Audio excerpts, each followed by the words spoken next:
The New Zealand Jewish Council says some political leaders need to reflect on the rhetoric they're using after a terror attack at a Hanukkah celebration in Sydney. New Zealand police have been bolstering their presence around Jewish sites after the target attack in Bondi on Sunday. A father and son opened fire on a crowd of some 1,000 people, killing 15 and injuring more than 40. New Zealand Jewish Council President Juliet Moses says this was predictable when you look at patterns of anti-Semitism.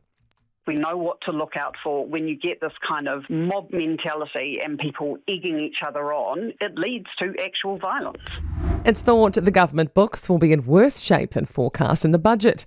Half-year economic and fiscal update documents are coming out early this afternoon, carrying key economic metrics.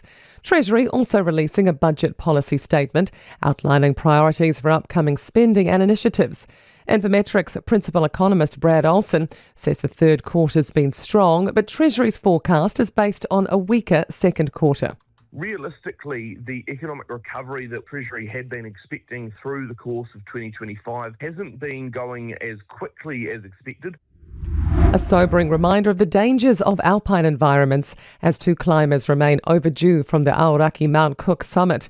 Search and Rescue and Department of Conservation crews postponed their search for the pair yesterday afternoon as weather conditions deteriorated.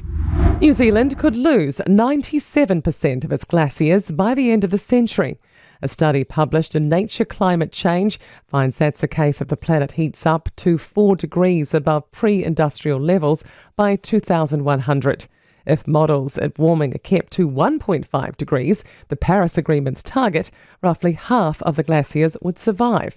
Canterbury University Associate Professor Heather Purdy says glaciers play an important part in New Zealand's water cycle.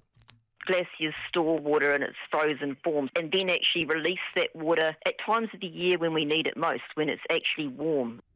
The AA wants to see changes to the government's proposed reforms to the warrant of fitness scheme. Under the proposal, the first WOF on a light vehicle would last 4 years before needing an inspection every 2 years until it's 10 years old.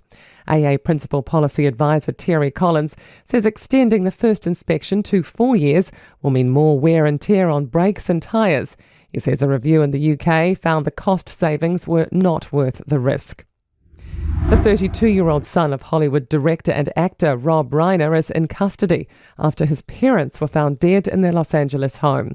The bodies of 78-year-old Reiner and his wife Michelle Singer were found on Sunday afternoon.